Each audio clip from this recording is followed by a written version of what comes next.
So for today's testing, we're fortunate Jeremy has an arsenal with a great deal of suppressors in it. Everything's suppressed until we get to 50.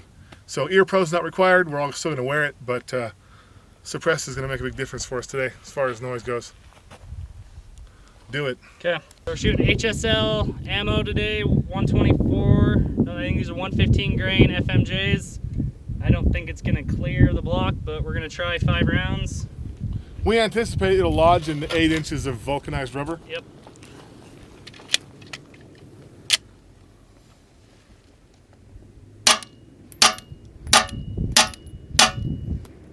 Clear. Now we'll check and see if any of it made it through into the medium. There's no splash, so they didn't actually even cut through. So 9mm does not go through.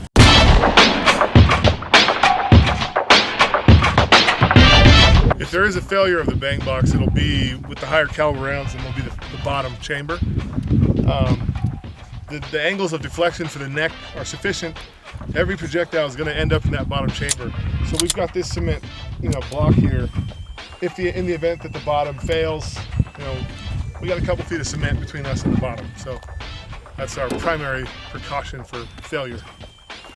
So we're gonna do a CZ Scorpion. This is 7.5 inch with suppressor, same ammo from HSL. I'm just doing 5 rounds again.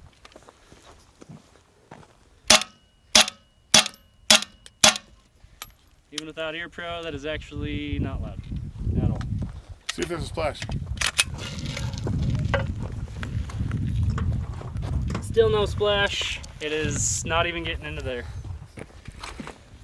It's just 8 inches of block too.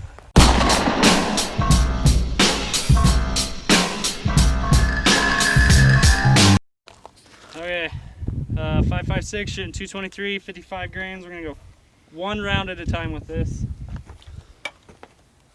Oh, I need a hearing protection for that. Grab this. All right. Bigger. Okay, so that finally did. So I would have seen the splash. Look, and there's your slug, Tim. Yeah. You just kind of spit it out. Intact.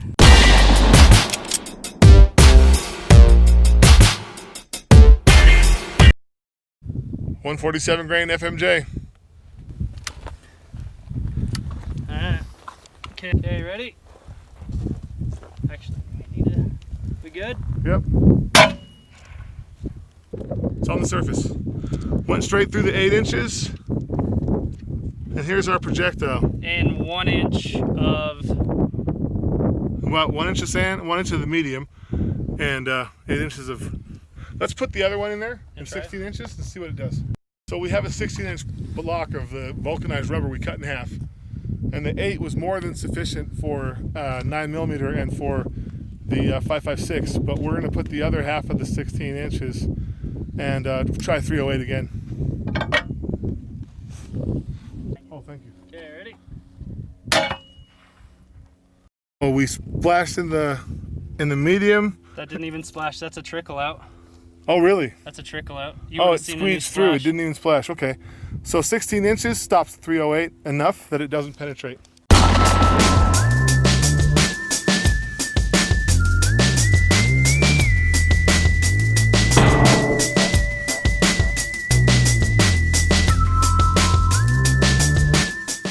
You've got a good angle. Wait, tip your shoulder to drop. Okay, good angle.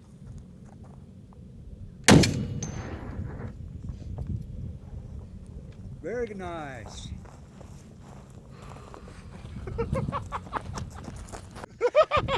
You are shaking. What you should be. That's Dude, no that joke. is scary. Well, it pushed out a 9mm round. It clipped the 9. I know it's in here. It didn't ricochet. There it is. What? Fully intact. That is Dude, is the amazing. jacket off? Yeah, That's lead. Or it's steel. it's the steel core. Oh, Just so you know, that didn't even touch the backing plate.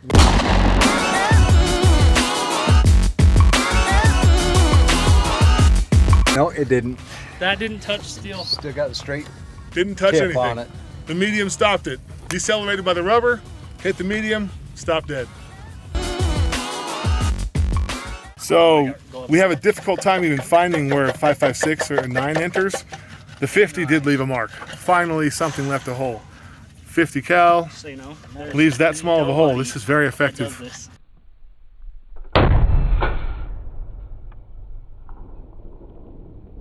This is the impact from the 50 BMG. It's nice and centered, nice and cratered.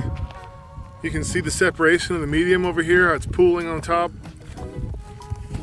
We're gonna dig out the round We're gonna see if it hit for metal. posterity. Here you go. Intact, including jacket. You can see the jacket peeled off the steel core. We must have impacted with the top or the bottom plate, but it was a glancing. And then once we hit the medium, it never hit the sidewall. These are the 50 cal exit wounds. So you can see the vulcanized is holding up really well. And there's nothing from any other bullet. There is no exit wound from any other I think bullet. 308 we might be able to see there. I think this pushed through a 9mm too, is why that was like that. Yeah.